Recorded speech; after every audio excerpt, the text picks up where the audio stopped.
Trigger warning. This episode contains sensitive topics, including child murder and suicide.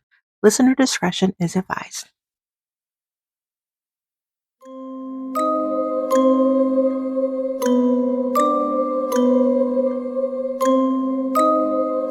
Bygone Echoes. Hello, friends. Welcome to Bygone Echoes, a history podcast. I'm your host, Courtney. I am so incredibly excited for our first episode ever. With that being said, let's jump right in. Today, we travel back to 1893. It's a time filled with excitement and anticipation as people from around the globe converge upon the vibrant city of Chicago, Illinois. The grand spectacle, known as the Chicago World's Fair or the Columbian Exposition, loomed on the horizon, embodying the very essence of the Gilded Age. This era was marked by unprecedented progress, innovation, and dazzling achievements. But beneath the surface of this brilliant spectacle, a world of conflict and controversy simmered. The White City, as it was affectionately called, radiated with promises of a brighter future, but it couldn't obscure the harsh realities and the widespread inequalities of the time. So join us on this adventure through history as we uncover the profound significance of this extraordinary event, where the marvels of innovation clashed with the stark truths of the Gilded Age. Let's travel all the way back to the world of 1893. During this time, communication relied mainly on written correspondences and the buzzing sound of telegraph wires. In Britain, it was the Victorian era. Russia was reeling from a devastating famine that claimed 500,000 lives, leading to widespread criticism of the way the Tsar handled the situation. And on a different note, Gandhi arrived in South Africa, where he stayed until 1914, leading nonviolent protests for Indian immigrants, gaining valuable experience in civil rights activism. In the realm of fashion, affluent women favored hourglass-shaped silk and satin dresses adorned with lace and beadwork. Meanwhile, their male counterparts sported meticulously tailored three-piece suits, complete with high collars, top hats, and pocket watches. On the other hand, working-class women opted for practical, high-neck dresses made from cotton or wool, and working-class men wore more functional shirts and vests and trousers, often crafted with rugged material like denim, and accessorized with suspenders and practical hats like the bowler hat. And in this era, they also witnessed the surge of popularity in bicycles! Cycling was all the craze, leading to the creation of tailored cycling outfits for both men and women, signifying a shift in fashion and lifestyle because a lot of people question, should women even be riding bikes? In terms of architecture, in the 1870s, there was a mix of eclectic styles, including Gothic, Italianate, Victorian, and early modernist influences. When you take a look at the United States, the Gilded Age was actually coming to an end. This period was marked by stark social inequalities, political corruption, labor unrest, amid rapid industrialization and technological progress. Racial segregation and discrimination were pervasive, even in northern cities like Chicago. And women's rights were very limited. They couldn't even vote yet. The influx of immigrants to the United States during this period faced crazy stereotypes and discrimination and even abuse due to their differences. Workers endured harsh and dangerous work conditions. They had insane hours, very low wages. The average laborer at that time only earned about $10 a week. And all this led to labor strikes and civil unrest.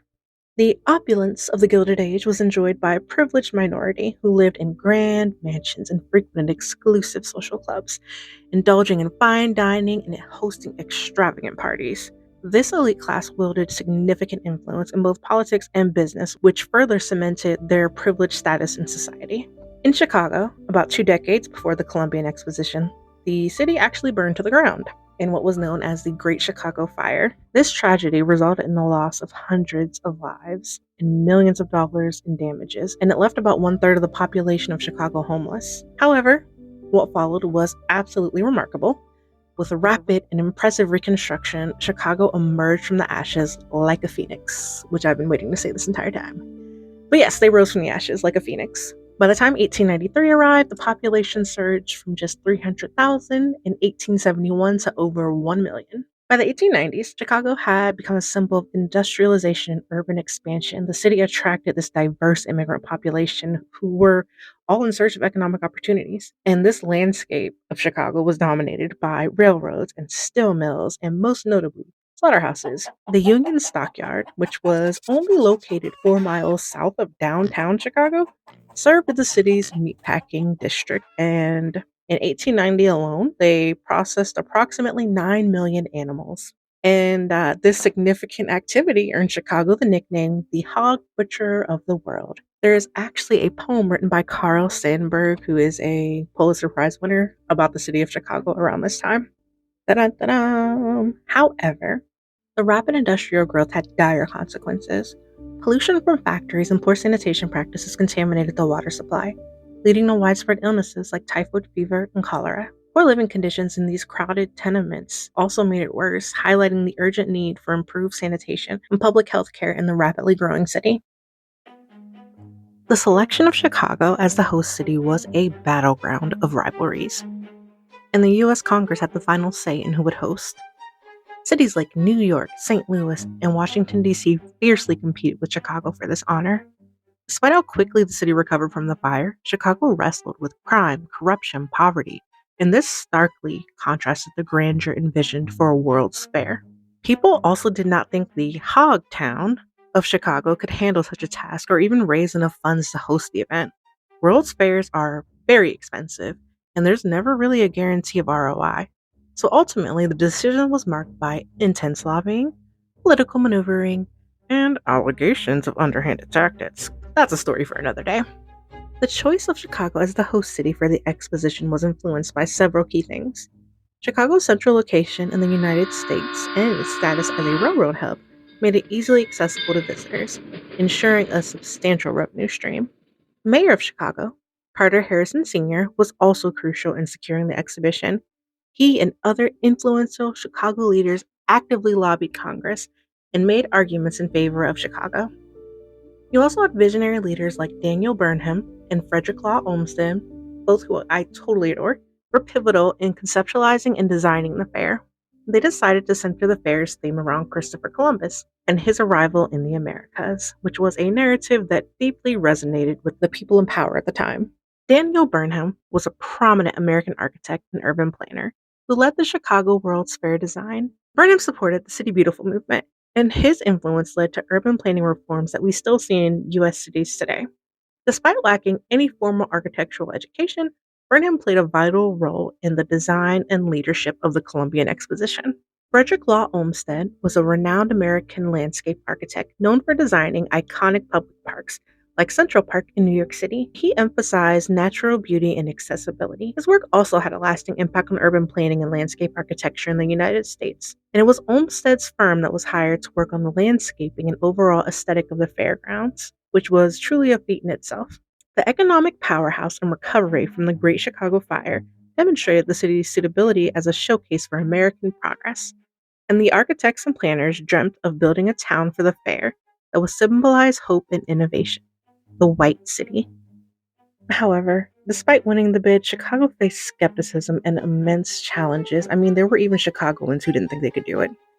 The team had about 2 years to pull off a large scale international event. They had to navigate the demands and preferences of influential funders and politicians and other key figures, which is a very challenging task to get a unanimous agreement on anything. There were also ongoing labor disputes. Who's going to do the work? And then there was the need to address public health concerns because typhoid fever was epidemic at this time. They also had to develop architectural innovations and ingenuity in order to pull this off on time and within budget. And to top it all off, the organizers wanted this moment to be unique. They wanted Chicago to shine and to create a spectacular engineering feat, something that would rival other international exhibitions, like the 1899 Paris Exposition, where the Eiffel Tower was unveiled to the world. Burnham led this crusade. He was known for his dictum, make no little plans, but he faced enormous challenges. He and Olmsted had to transform this marshy, muddy area of Chicago, known as Jackson Park, into the White City, a task both daunting and riddled with difficulties. Their methods were often questioned, and the labor conditions for the workers were harsh and unrealistic. On top of all that, you have the interesting weather in Chicago and the seasonal changes that they had to work through in order to meet this deadline.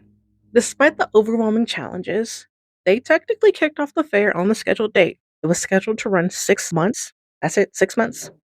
Ticket to the fair cost 50 cents, 25 cents for children under 12, and admission was free for children under 6. Chicagoans celebrated the Grand Exposition's opening with immense joy. This was truly a testament to their hard work, to their dedication. Look at them showing the world how amazing they are. But then something very chilling occurred during the fair's opening week. 7-year-old Emma Werner vanished while playing outside in her Chicago neighborhood, sparking a frantic search by her German immigrant family. Unfortunately, Emma's lifeless body was found the following day. George Craig, a 21-year-old painter employed at the World's Fair, confessed to the crime and was eventually found guilty. Craig, who had been very busy at this time, also trying to lure other young girls and women away, and was eventually found guilty, receiving 30 years, which definitely surprised him. He thought for sure he was eating life in prison or maybe executed. Controversially, his incarceration was shortened by a pardon less than 5 years later. Why?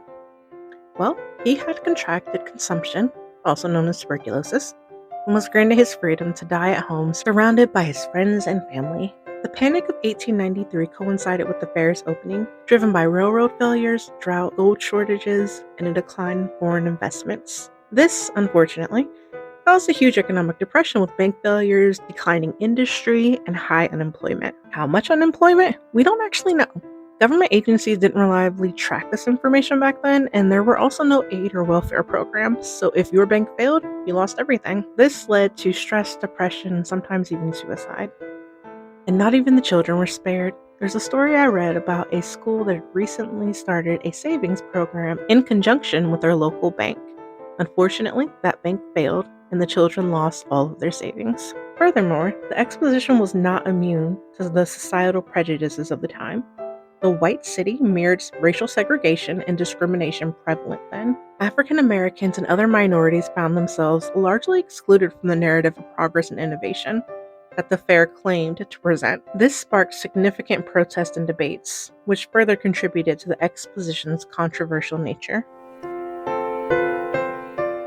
The Columbian Exposition's layout revolved around the White City, a grand neoclassical masterpiece spanning 600 acres in Chicago's Jackson Park. Over 200 structures were constructed for this event, and most of them were designed to be temporary. This event also spearheaded advancements in sanitation and public health practices, increasing awareness and also setting the standard for improved sanitation in public spaces. The architectural marvels featured a court of honor with a reflecting pool, hosting various exhibits. The Midway Playhouse added entertainment, while pavilions represented different countries and states. And every structure was built of gleaming white staff material, which the organizers felt helped symbolize the purity and progress, intentionally contrasting the era's polluted industrial cities. This deliberate design created an enduring and symbolic architectural landscape that deeply impacted the visitors, embodying the fair's innovation and cultural richness. The centerpiece of the fair, the administration building, was a marvel of neoclassical architecture. It featured a dramatic dome and intricate facades that drew inspiration from the grandeur seen in European cathedrals. The machinery hall was a remarkable feat of engineering, resembling a cathedral dedicated to industry. Its immense ironclad structure housed cutting edge machinery and technological wonders like steam engines and electricity. The Palace of Fine Arts was a grand Beaux Arts masterpiece with a massive dome, columns, sculptures, and a reflecting pool. The palace featured works from artists such as Claude Monet, and unlike other structures at the fair, the palace was built using permanent material because it was intended to be a lasting legacy of the 1893 Columbian Exposition. The organizers wanted the Palace of Fine Arts to be enduring as a cultural institution in Chicago after the fair ended. The Court of Honor, amidst all of these colossal structures, was serene yet somber, with tranquil water mirroring these ethereal buildings. As night fell, the emergence of electric lights cast an eerie shadow upon the water's surface, transforming the scene into a hauntingly beautiful spectacle, leaving visitors in awe. The exact smells experienced by attendees would have varied throughout the fairgrounds. Olmsted's team designed landscapes with beautiful blooming flowers and lush greenery. It was very visually and aromatically captivating. Visitors might also experience the aromas of the diverse cultural foods being prepared. There's also the sense of the animals and the agricultural exhibits and the industrial odors emanating from the machinery and technology displays. The fair featured iconic American snacks like popcorn and hamburgers and hot dogs. They also incorporated diverse ethnically inspired cuisine from Mexican, German, Chinese, and other cultures. Visitors could enjoy exotic fruits like pineapples and bananas, considered novelties back then. and various beverages like soft drinks and root beer. Clean water was provided through an innovative filtration and distribution system, which practically eliminated the fears of waterborne illnesses. Visitors would have heard the bustling chatter of crowds, the clinking of dishes at food stalls, the music and performances at various pavilions and stages, the mechanical hum of new inventions and machinery, and the occasional announcement or speech going on. Some of the popular songs we're still familiar with today debuted at the fair, including The Liberty Bell by John Philip Sousa, which was later used as the Monty Python theme, and Stars and Stripes Forever, also by Sousa, which is a song that I've only heard in the Fallout 3 game, but also still a song. The Midway Playhouse was an entertainment area with diverse attraction, including games, rides, cultural exhibits, international food and entertainment, novelty attractions, shopping, and souvenirs. This is also where we get the term midway from. Have you ever been to a fair or carnival today? The Columbian Exposition featured an insane amount of awe-inspiring wonders, including the debut of the groundbreaking Ferris wheel. The Ferris wheel was the colossal engineering feat that the fair organizers envisioned, something that they felt would compete with the grandeur of the Eiffel Tower. And you've probably seen one as of today, so it still exists today. Conceptualized, designed, built, and funded through the efforts of its creator, George Ferris, it both amazed and unsettled people. Its enormous size elevated guests above the ground, providing a almost supernatural perspective of the White City, and it was a unique blend of, wow, this is so cool, and oh my goodness, please get me down. The visitors also encountered cutting-edge technology at the exposition, like Nikola Tesla's groundbreaking alternating current, also known as AC. Up until this point in history, gas lamps reigned supreme, and Tesla's AC power, which illuminated the fairgrounds and various exhibits, was revolutionary. But people were also afraid of it because it is unfamiliar and there were rumors of danger. At the exposition, visitors also encountered unique exhibits like Libby Glassworks. This captivating spectacle involved artisans shaping molten glass into intricate art pieces before a fascinated audience, and it seemed almost alchemical in nature. While the fair celebrated technological and cultural advancements, it also revealed a shadow of exclusion. The White City largely overlooked the contributions of African Americans and other minorities, which mirrored the social prejudices of the Gilded Age. The fair marked almost 30 years since the abolition of slavery in the United States, and in that time, African Americans achieved progress through civil rights, education, literature, journalism, business, politics. They were doing so many amazing things, and you had pioneers like Frederick Douglass and Ida B. Wells playing vital roles in this omission of African Americans in their culture ignited significant protests, and people passionately campaigned against this exclusion and discrimination. Also, the portrayal of Black people and other minorities at the fair differed significantly from their white counterparts. Unlike exhibits celebrating diverse cultures, the African villages at the fair had a distinct and troubling agenda. And as Frederick Douglass pointed out, they wanted to depict African Americans as repulsive savages. Although African Americans and other minorities weren't prohibited from attending the fair, they were not welcome either. In a cruel twist, actually, the fair organizers held a Colored People's Day, and they offered watermelons as a derogatory gesture to the African American fairgoers. This exclusion and the unequal treatments tarnished the vision of progress that the fair tried to showcase. The 1893 Columbian Exposition also promoted imperialism and colonial ideologies, with exhibits that indirectly supported European superiority, and it aligned with prevalent colonial beliefs at that time. One specific example was the portrayal of indigenous peoples as exotic or inferior, which perpetuated stereotypes, and these exhibits helped reinforce these distorted views of indigenous communities, and it contributed to the cultural narrative justifying colonialism in that era. The labor practices at the fair were, simply put, exploitative. Many workers, often immigrants, endured grueling work conditions and they received minimal wages. And this stark contrast between the exploitation of laborers and the luxury displayed within the fair highlighted the inequalities of this time. And so, while this event is remembered for its architectural and technological marvels, it also reflected the era's cultural shadows, the issues of racism, imperialism, and labor exploitation that lingered beneath the surface. The Columbian Exposition attracted over 27 million visitors during its 6-month run, from May 1st to October 30th, 1893. That's over 40% of the country's population at that time, which is like super rough estimate. It is a very glorified guesstimate. But anyway, in terms of revenue, the fair generated approximately $28.2 million in income. but it also incurred significant expenses, including organizing the fairgrounds and building everything, which totaled around $27.3 million. So the net profit was not at all what the organizers had in mind. As we conclude our journey through the 1893 Columbian Exposition, you may be surprised to learn that the fair began and ended with a murder. Chicago Mayor Carter Harrison Sr., that popular figure who I mentioned earlier who got the fair to Chicago, was assassinated just days before the fair ended. He was shot and killed by what we will call a disgruntled job seeker. Harrison's assassination, it was tragic and it was unexpected, and it really cast a shadow over the event and the way that it ended. There were also the crimes of another murderer, H. Holmes, as you may or may not know, which did not come to light until years after the fair ended. The economic depression, which coincided with the start of the fair, persisted for years, and it triggered political shifts and reforms. It laid the groundwork for the rise of new political movements, and it emphasized economic and social change, which ultimately ushered in the progressive era in the United States. After the fair ended, many of the buildings were demolished. A few structures were moved or repurposed, and in July of 1894, whatever remained of the fair was destroyed by a fire. Midway Plaisance remains a park today, as does Jackson Park in Chicago. The Museum of Science and Industry now occupy the former Palace of Fine Arts in Jackson Park. It's one of the few remaining fair buildings, and it is a lasting legacy of the event. The engineering marvel that is the Ferris wheel was disassembled after the fair and then used at other events until it was finally scrapped in 1906. The fair left a mark on American culture. Its architectural grandeur and technological innovations really shaped the future for future expositions held in other countries in America and urban design.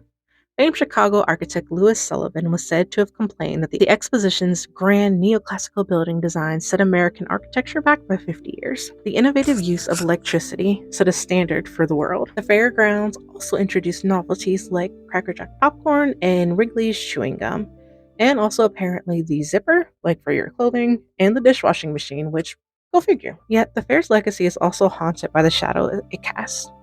The societal inequalities it mirrored, the lost lives or the lives who were forever changed by its creation, and it also illuminated the darker aspects of human ambition.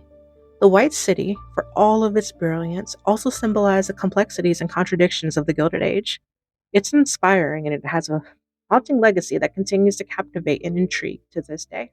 Thanks for joining us on this exploration of the 1893 Columbian World Exhibition. We journeyed to the Gilded Age in the vibrant city of Chicago, where we toured the grand halls and landscape of the world's Chicago exhibition. Along the way, we delved into its shadowy corners, uncovering stories that intrigue and invite reflection on this forgotten piece of history. Next time, on Bygone Echoes, we embark on a journey to explore the enchanting world of trolley parks. Nestled along streetcar lines, these historic amusement destinations were the epicenters of fun and leisure in the late 19th and 20th centuries. Join us as we uncover these trolley park gems, forgotten stories, thrilling rides, and vibrant culture. Stay tuned for a ride back in time on the next episode of Bygone Echoes. Interested in learning more?